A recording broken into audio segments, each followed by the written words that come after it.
kapenyo, tirahin na natin itong may init na issue ngayon. Pasok, intro! Hey yo, what's up sa inyo mga kapenyo? At today meron na naman tayo napaka-init na reaction video.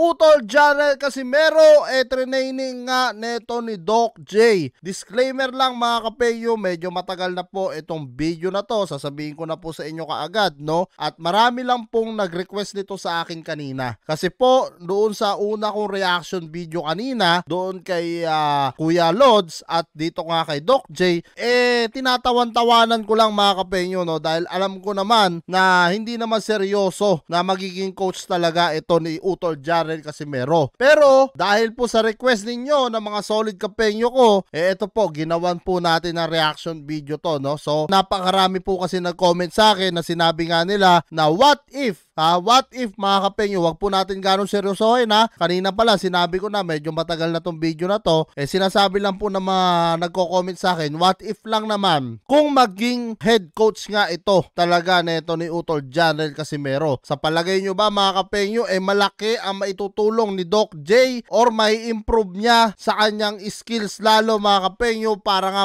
matalo eto si Naoya Inoue? O sa palagay nyo mga kapenyo, kay Kuya Lods medyo okay na tayo? Kasi mga kapenyo, marami nagsasabi hindi lang basta coach itong si Doc J, kung hindi conditioning coach pa. So kumbaga all in one pala etong si Doc J. Siguro naman mga kapenyo, kakilala naman to nila Utol Janel Casimero dito sa Omega Boxing Gym, hindi naman siguro maniningil ng malaki to if ever, no? Nakuhanin nga neto ni Utol Janel Casimero. At tara mga kapenyo, panoorin natin dahil ako hindi ko pa talaga napanood to, ngayon ko pa lang gagawa ng reaction video etong kay Doc J.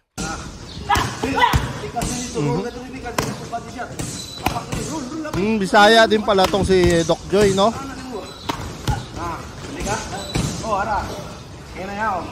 Saka may mga nag-comment pala sa akin, putulin ko lang mga kapenyo na naging ano rin daw to naging coach din daw to ni Nonito Donaire. Paki-comment na lang down below mga kapenyo kung nagkamali man ako or tama ako sa aking nabasa kanina. Paki-comment na lang para malaman ko rin at maano ko rin kung sino ba talaga si Doc J.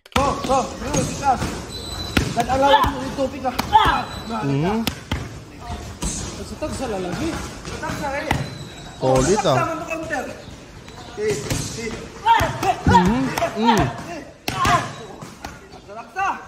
Basta Quadro Alas talagang kumilos mga kapenyo. Solid talaga mga suntok nito ni Quadro Alas. Kaya dyan nag-aalangan si Naoya Inoue mga kapenyo sa suntok ni Alas mga kapenyo. Dahil sigurado pag tinamaan si Inoue niyan, malamang iindahin niya rin talaga, no? Kung kay Nonito Donaire nga, nainda niya dito pa kaya sa mas bata, diba? Solid, oh?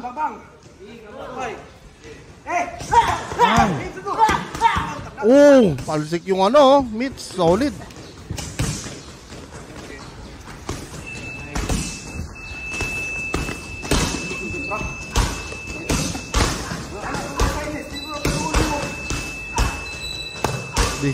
Distance. Kat puro body. Sabay hook.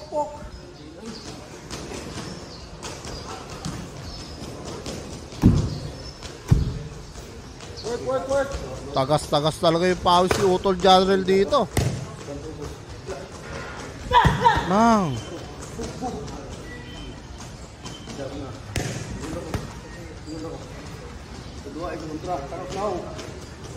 Mukhang magaling nga talagang trainer to si Doc J.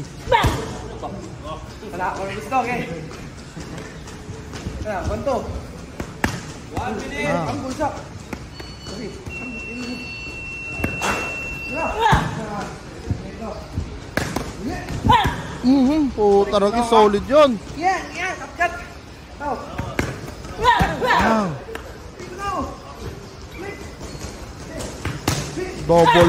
Double left sa chan tsaka uppercut. Unlimited bunal. Stingan ka. Ha? Stingan ka. Ryan Garcia. Ryan Garcia ba? Challenge niya si Alas Uy, moto. Challenge niya, magandang coach to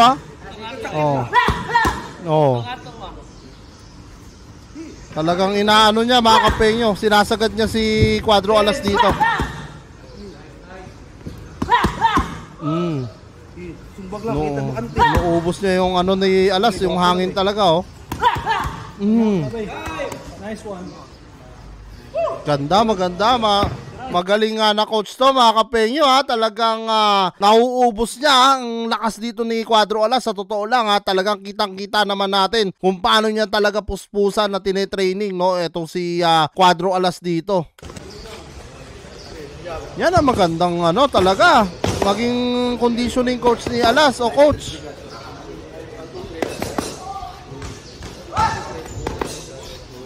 Oh. Oh.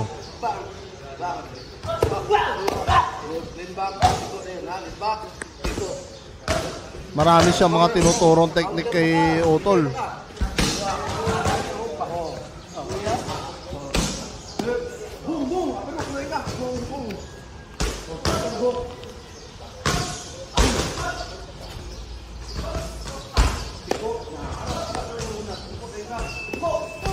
Ayun, no? Puta na guys, no? Mga angle, no?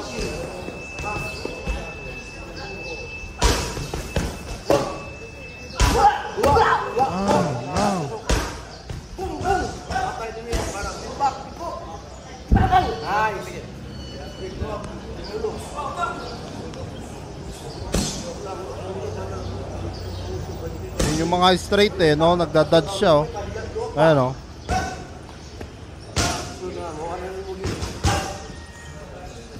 Magandang trainer to, mga kapengyo.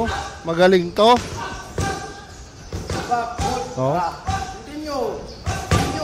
Tsaka alam nyo, mga kapengyo, sa totoo lang, medyo may katabaan din yung coach, pero talaga makikita mo sa mga mata niya, no, dito kay Doc J, na talagang seryoso siya, no, dito sa tinuturo niya kay Cuadro Alas, na kung saan talagang inaano niya to, no, inuubos niya yung limit, no, neto ni Utol Janel Casimero para talaga makuha niya yung magandang shape before the fight, di ba?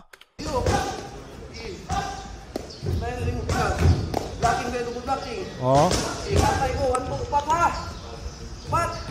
1, 2, 3, 4, slip, slip, duck, ayun, duck, no? side. Mga technique, mga kapengyo.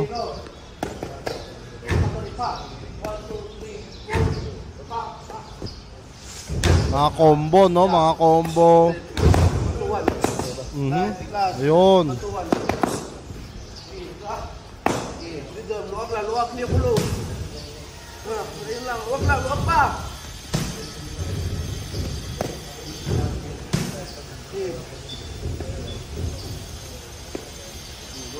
Magaling din na trainer to, mga kapengyo. Bagay na bagay din kay Utol Janel Casimero to, bukod kay Jason Casimero, ha.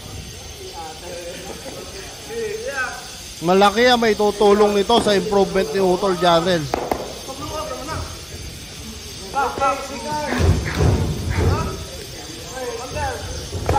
Counter o pati counter attack tinuturo niya.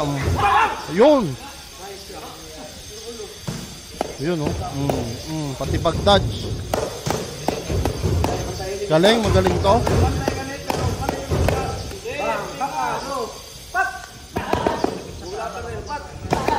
Depensa, counter attack, pati combo tinuturo niya dito kay Utol Janel. So yan, mga kapengyo, no? Kung gusto nyo mapanood yung full video nito, puntahan nyo na lang kay Utol Janel Casimero, Cuadro Alas, it's my boy. At kung kayo, mga kapengyo, agree din ba kayo, no, na maging isa sa coach din ni Utol Janel Casimero, etong si Doc J? Kasi kung ako tatanungin nyo, mga kapengyo, no, huwag nyo po sanang masamain, ito'y sarili kong opinion, no? Mas gusto ko, no, na madagdagan ng coach etong si Utol Janel Casimero bukod kay Jason Casimero. Hindi naman po sa iniisintabi natin si Jason Casimero. Alam naman natin, mga kapengyo, na magaling din naman na coach etong si Jason Casimero. Ang akin lang, kasi nga bukod sa coach to, conditioning coach pa, kababayan pa natin Bisaya, why not? Diba, mga kapengyo, kung dahil doon ay mas mag-i-improve lalo etong si Utol Janel Casimero. Ngayon ayaw na niyang bumalik nga dito kay Sean Gibbons. Kung kayo ang tatanungin ko, mga kapengyo, agree din ba kayo kayo na isa sa maging conditioning coach ni Utol General Casimero, ito si Doc J. Comment nyo na lang down below lahat ng mga opinion nyo mga kapenyo at lahat po yan mababasa ko. Maraming salamat mga kapenyo at kita-kita na tayo sa sunod kong reaction videos.